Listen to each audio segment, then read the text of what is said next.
Hello? Who is this? Hi. My name's George Stobart.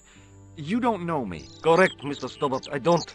What can I do for you? Well, I'm trying to trace one of your customers. Could I maybe come over and talk to you? No. No, that's not possible. Oh, okay. Forget it. Listen, all I want is a name. What are you talking about? Who are you working for? I guess you might say I'm acting in the interests of truth and justice. Ah, thank God. I thought you were the police. There are innocent lives at stake, Mr. Todrick. Lives that you could save. You're collecting for charity, yes? No, I'm not. All I want from you is information. Go on. I'm listening. The man I'm looking for is called Khan. He bought a suit from you, remember? Mr. Khan. Yes, I remember him. Yes, I delivered the suit to his hotel. The Hotel Ubu. I don't remember the room number. It was upstairs. The second room on the right-hand side of the corridor. Thanks, Todrick. That's all I wanted to know. Now I've got you, Mr. Clown.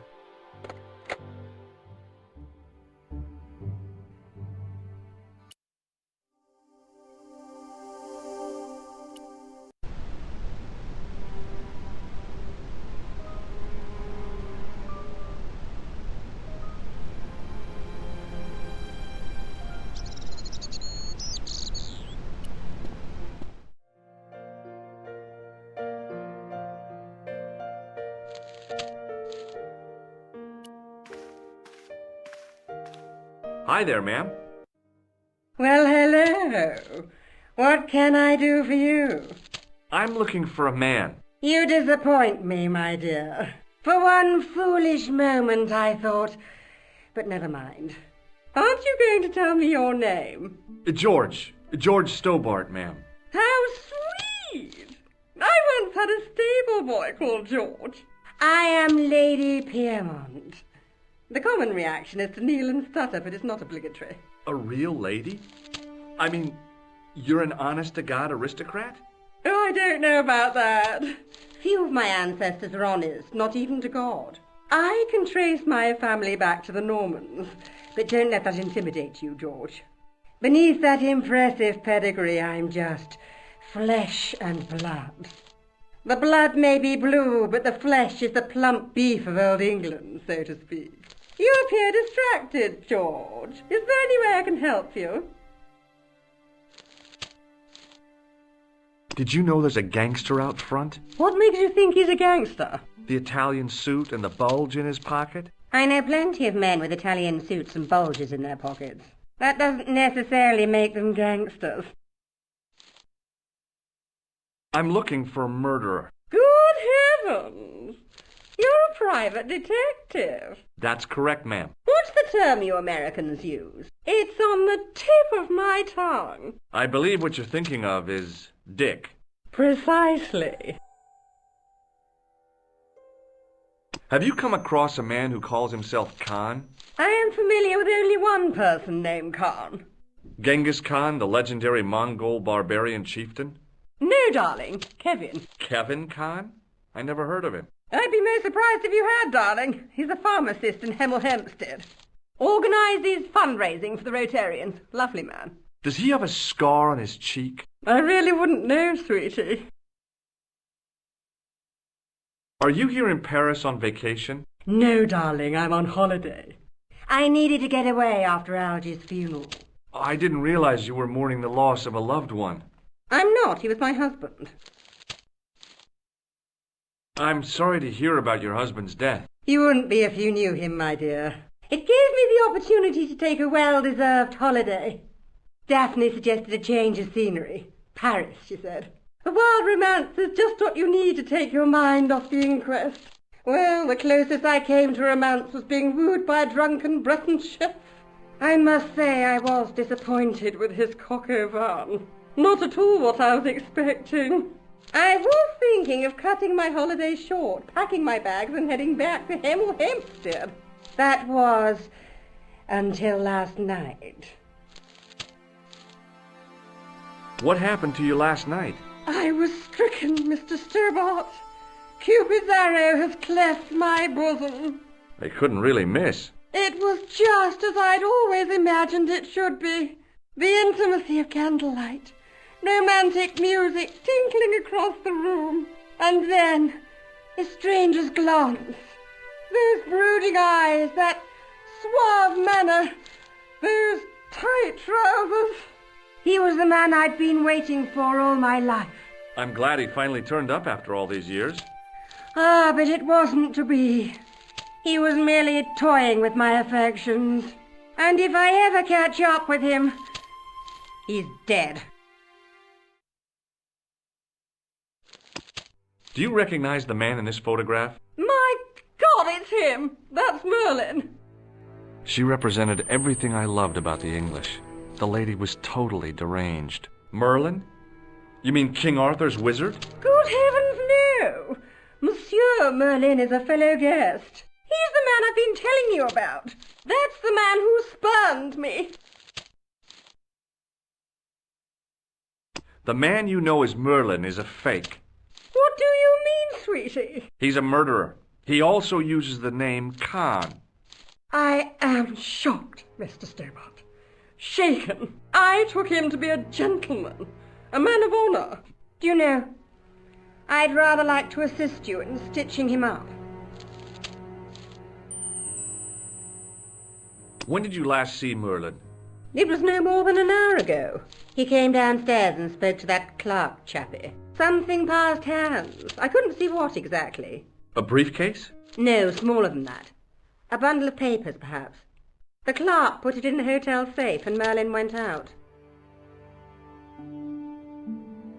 Are you sure you saw Merlin putting documents in the safe? Yes, darling, positive. I wonder what they were. Obviously something of great importance. Yeah. I'd sure like to get my hands on whatever it is. I'll bet they had something to do with Plantow's briefcase.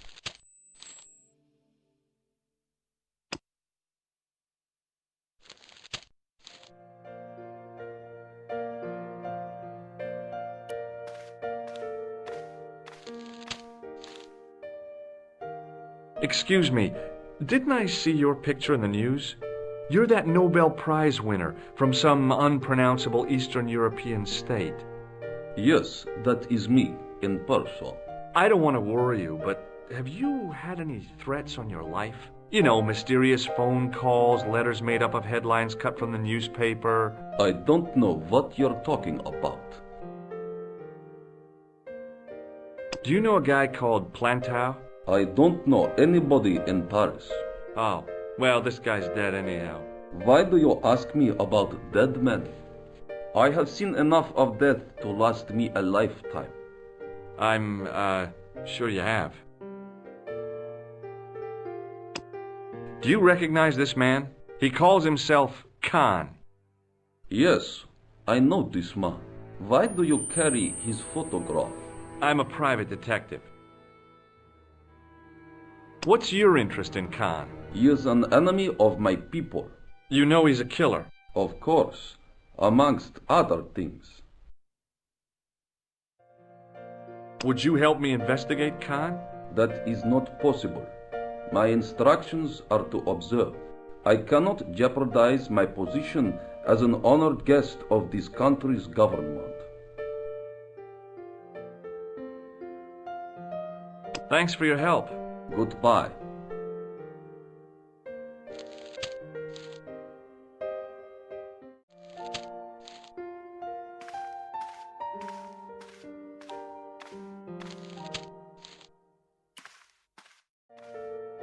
Just a minute, monsieur. What's your problem? No problem, if you cooperate. What do you want? Just a routine security check, nothing to worry yourself about. Oh, well, all right. Search him, Flap. You bet.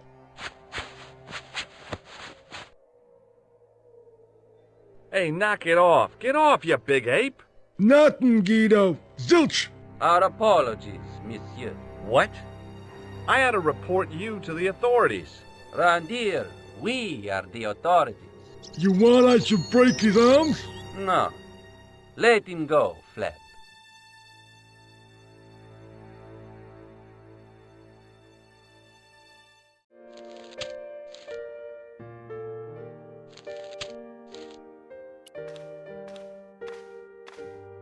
I want some information. Who are you? The police? I'm conducting a private investigation. Ah, I know only too well what you mean. That is one of the drawbacks of the catering business. When people book into an hotel, they leave their morals at home, no? I've just been manhandled by a gorilla. Yes? I do not see any signs of a gorilla. No, not a real gorilla. It was a guy who looked like a gorilla. It happened right out front of this building. Let me get this quite clear. Are you complaining or bragging? I want to know what you're going to do about it. The scrawny one has a gun. I suggest you contact the police. Can't you do anything about them? What goes on in the streets of Paris is hardly my responsibility. Do you have a guest by the name of Khan? No, monsieur. Perhaps you would care to check the register. The man who calls himself Khan has a scar on his right cheek. Vraiment? I tell you, I do not know a man named Khan. Maybe not, but I noticed a change in his expression when I mentioned the scar. I'd like to retrieve something from your safe. Ah, oui, monsieur. May I see some form of identification? Like what? A driving license, perhaps? I don't drive. Your passport? I don't have it with me. I could show you my operation scar. I'm sorry, monsieur. I must have some form of unique ID. You won't find a more unique ID than my scar. I'm sorry. I must insist on a more traditional identification. Rats. Aren't you concerned that your guests are being intimidated by gangsters? No one else has complained, monsieur. Did they steal anything from you? Well, no. They didn't find what they were looking for. What was that? I don't know. I don't think they did either. Do you recognize the man in this photograph? Yes, monsieur. That man is one of our guests. What name? I cannot tell you that. It's Merlin, isn't it? Alias Khan, the clown. I told you, I cannot tell you that.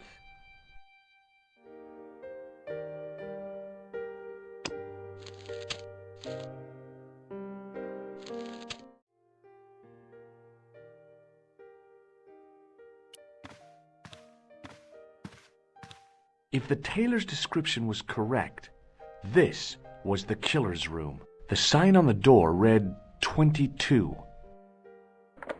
The door was locked.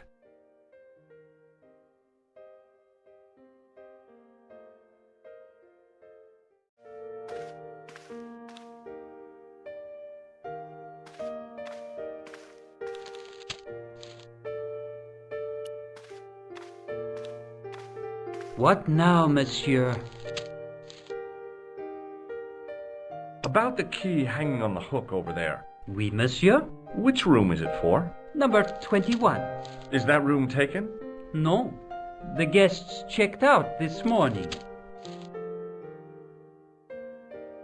I'd like to check into room 21. That is not possible. How come? You said it was vacant. It is reserved for another guest. Rats. No, monsieur. Dutch.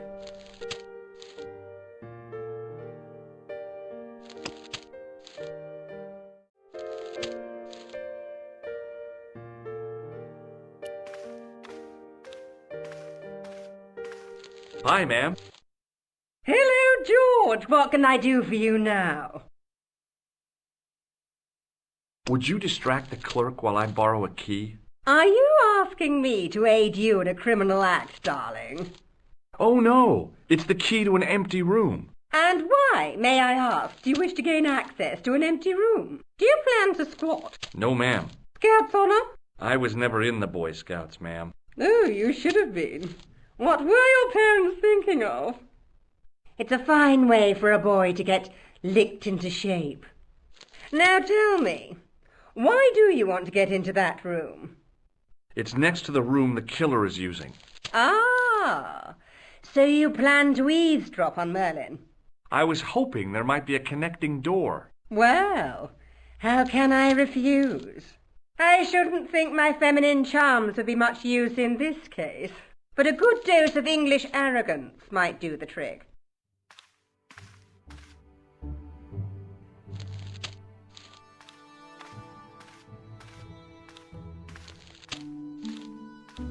I say! You there! Flunky! Oui, madame. Listen carefully. You do understand English, don't you? But of course, madame. Good. I wish to deposit some jewellery for safekeeping. I understand. Are you quite certain? Oh, bien sûr, madame.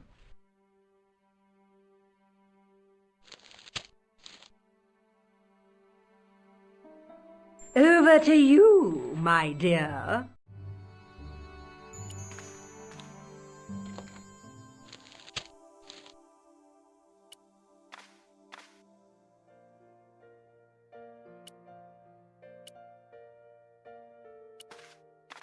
Maybe it wasn't the right room, but this was the right key.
The bed was freshly made, and the crisp white sheets told me nothing about the killer's habits.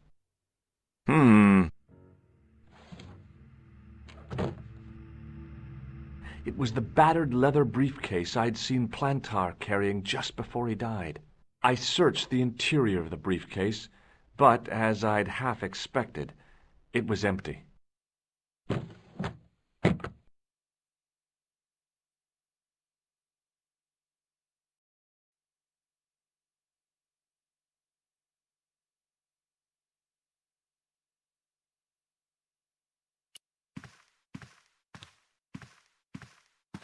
It was Khan.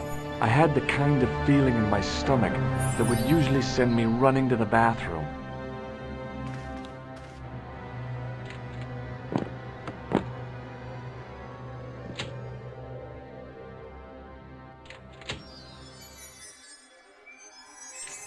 As Khan opened the wardrobe, I was sure I was dead. But he grabbed his pants quickly and didn't even see me. I didn't usually spy on men getting changed. But this guy was a killer, and I didn't want any surprises. He left his checkered pants on the bed.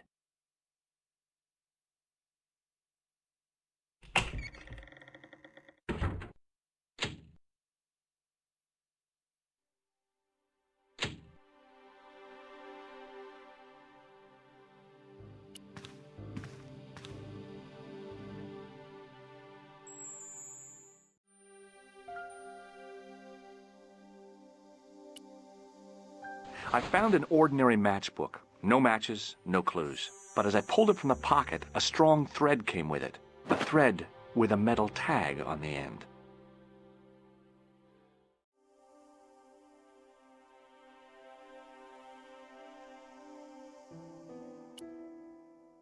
I pulled on the metal tag and the thread came out of the pants. It was like pulling out a ripcord.